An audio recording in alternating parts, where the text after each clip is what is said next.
시간 함께 보실 하나님의 말씀은 잠언서입니다. 잠언 15장 1절에서 17절까지 말씀입니다. 잠언 15장 1절에서 17절까지 말씀 함께 보도록 하겠습니다. 유순한 대답은 분노를 쉬게 하여도 과격한 말은 노를 격동하느니라. 지혜 있는 자의 혀는 지식을 선히 베풀고 미련한 자의 입은 미련한 것을 쏟느니라. 여호와의 눈은 어디서든지 악인과 선인을 감찰하시느니라. 온순한 혀는 곧 생명나무이지만 패역한 혀는 마음을 상하게 하느니라.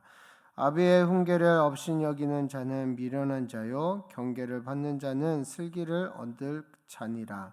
의인의 집에는 많은 보물이 있어도 악인의 소득은 고통이 되느니라. 지혜로운 자의 입술은 지식을 전파하여도 미련한 자의 마음은 정함이 없느니라. 악인의 제사는 여호와께서 미워하셔도 정직한 자의 기도는 그의 기뻐하시느니라.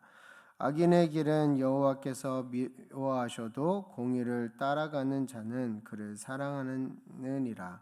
도를 배반하는 자는 엄한 경계를 받을 것이요 견책을 싫어하는 자는 죽을 것이니라.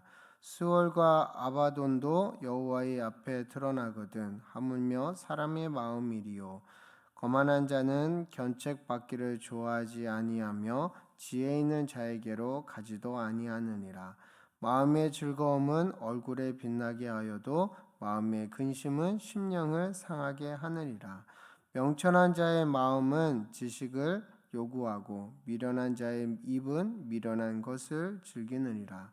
고난 받는 자는 그날이 다 험악하나 마음이 즐거운 자는 항상 잔치하느니라. 가신이 적어도 여호와를 경외하는 것이 크게 부하고 번뇌하는 것보다 나으니라. 채소를 먹으며 서로 사랑하는 것이 살찐 소를 먹으며 서로 미워하는 것보다 나으니라. 아멘. 이 시간 생명나무 같은 언어 생활을 하라. 생명나무 같은 언어 생활을 하라라는 제목으로 함께 말씀을 나눌까 합니다. 오늘부터 누가복음이 끝나고 잠언 말씀을 5월 마지막 주까지 보도록 하겠습니다. 특별히 오늘 함께 읽은 본문 15장은 말에 대한 부분을 우리에게 알려주고 있습니다. 이런 이야기가 있습니다. 어떤 부자가 부잣집에 부름을 받고 들어가서 대문을 수리했습니다.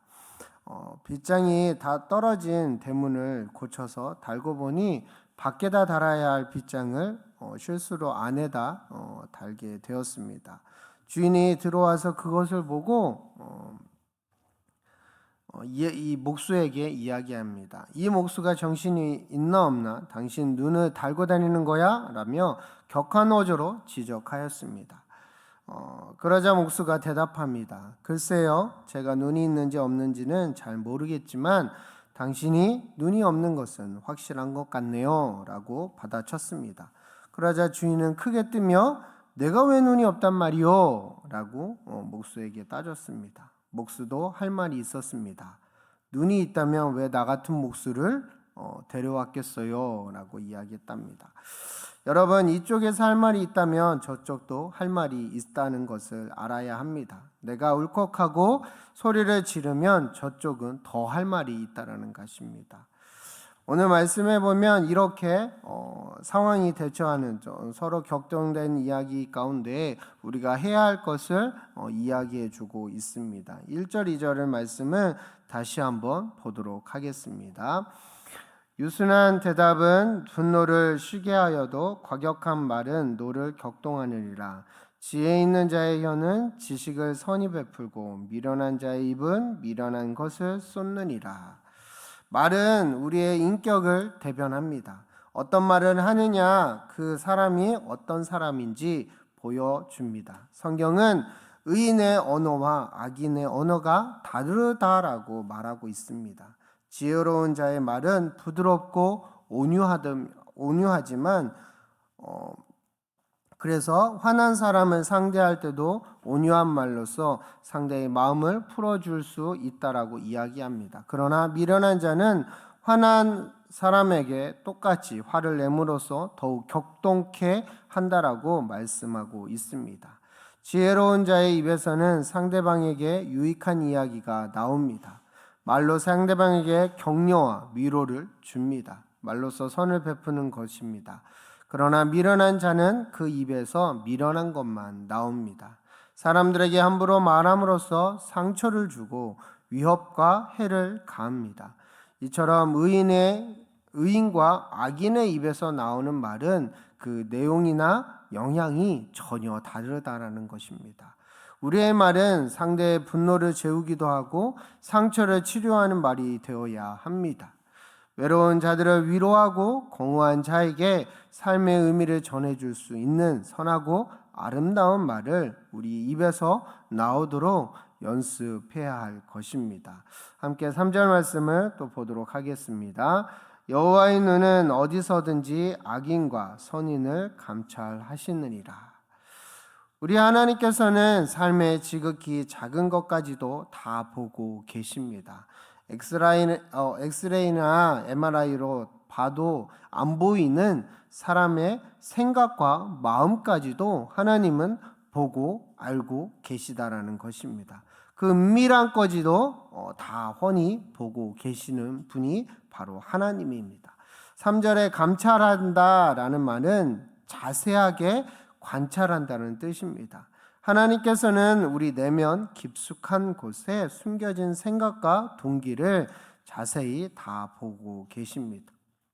하나님 앞에서 숨길 수 있는 것이 하나도 없습니다. 특별히 3절에 어디서든지라는 표현에 주목해 보아야 할 필요가 있습니다. 우리가 사람들 모르게 나쁜 일들을 계획할 수 있습니다. 그러나 하나님 모르게 무언가 계획할 수는 없다라는 것입니다.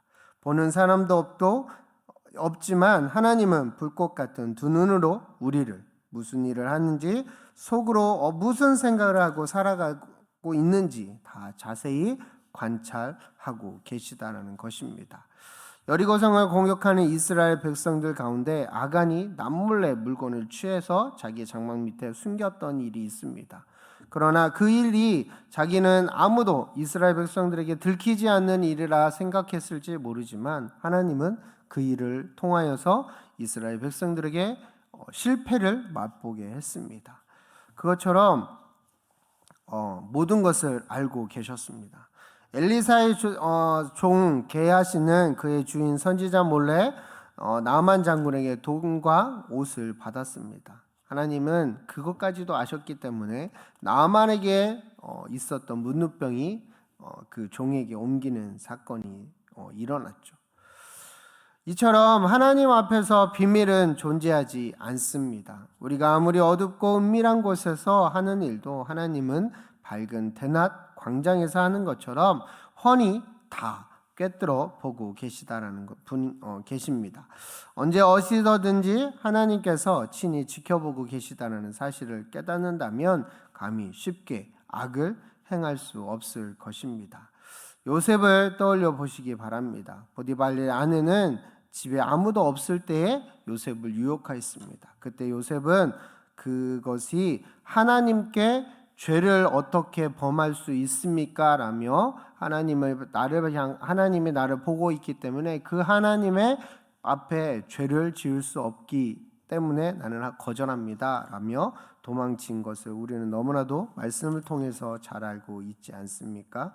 보는 사람 없다고 아는 사람 없다고 생각하고 죄를 짓는 것은 미련한 사람입니다.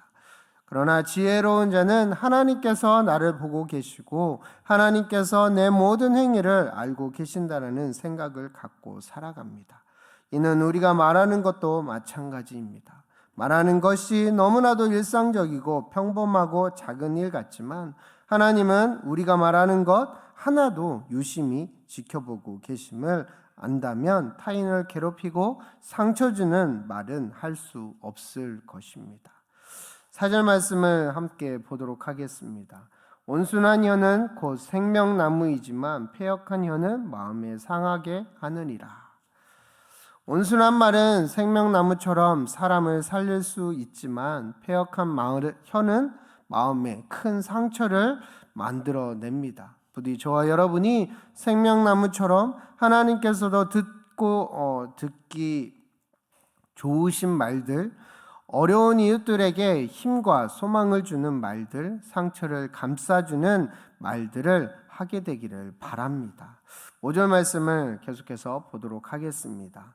아비의 훈계를 업신여기는 자는 미련한 자요, 경계를 받는 자는 슬기를 얻는 자니라.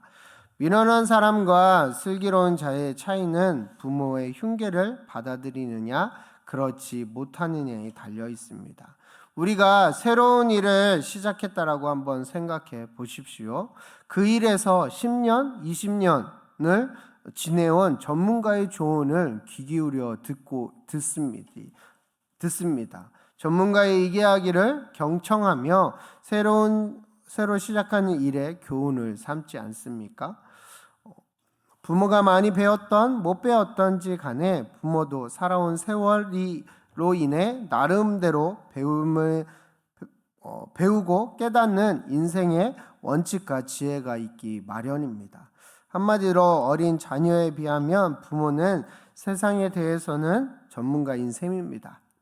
그 부모가 자녀를 사랑하는 마음으로 훈계하는 것이니 자녀에게는 부모의 흉계가 얼마나 유익하겠습니까? 하나님의 자녀인 성도들이 그들의 영적 아비 되시는 하나님의 훈계를 받아들이고 있는지 우리에게 묻고 있는 말씀이기도 합니다.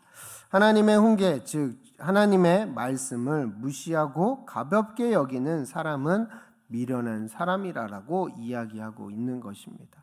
하나님의 말씀에 경청하는 것은 생명의 샘을 곁에 두는 것과 같습니다. 따라서 하나님의 훈계를 업신여기는 미련한 자는 사막의 오아시스를 버린 것과 같습니다. 그에게는 고통과 죽음만이 기다리고 있을 뿐입니다. 그러나 하나님의 훈계를 받아들이는 자는 더욱더 풍성하고 복된 삶을 살아가게 될 것입니다. 하나님은 우리가 드리는 예배보다도 먼저 정직한 삶을 요구하고 계십니다. 8절 말씀을 계속해서 보도록 하겠습니다. 악인의 제사는 여호와께서 미워하셔도 정직한 자의 기도는 그가 기뻐하시느니라. 구약시대 이스라엘 백성들은 하나님께 제사를 가장 좋아하신다라고 생각했습니다. 그러나 성경은 오히려 하나님께서는 악인의 제사를 미워하시고 정직한 자의 기도를 기뻐하신다라고 말씀하고 있습니다. 즉 제사보다 순종이 우선이고 제사보다 정직한 삶을 사는 것이 하나님을 더욱 기쁘게 한다라는 것입니다. 정직하지 않은 자의 제사는 하나님 보실 때 혐오스러운 거짓 제사일 뿐입니다. 하나님은 우리에게 예배를 요구하시기에 앞서 우리의 정직하고 진실한 삶을 명령하고 있다는 사실을 기억하는 저와 여러분이 되시기를 소망합니다. 오늘도 하나님께 마음과 정성을 다하여 심어주신 삶의 자리에서 유순한 말로 분노를 떨어뜨리며 마음을 즐겁게 함으로 얼굴빛을 환하게 하며 하나님을 경외하는 삶을 살아가는 멋진 날이 되기를 간절히 소망합니다. 이 시간 함께 기도했으면 좋겠습니다. 하나님, 우리의 말이 사람을 격동케 하는 말, 지혜롭지 못한 말, 패역한 혀가 되는 것이 아니라 정말 온순하고 지혜로운 자의 말이 되어서 사람을 살리는 생명나무 같은 말을 할 수 있는 우리들이 되게 해달라고, 무엇보다 그 말을 하는 우리 마음밭이 정말 하나님이 기뻐하시는 마음이 되어서 하나님이 기뻐하시는 말들, 사람을 살리는 온순한 말을 하는 우리 모두가 되게 해달라고 이 시간 간절하게 기도하겠습니다.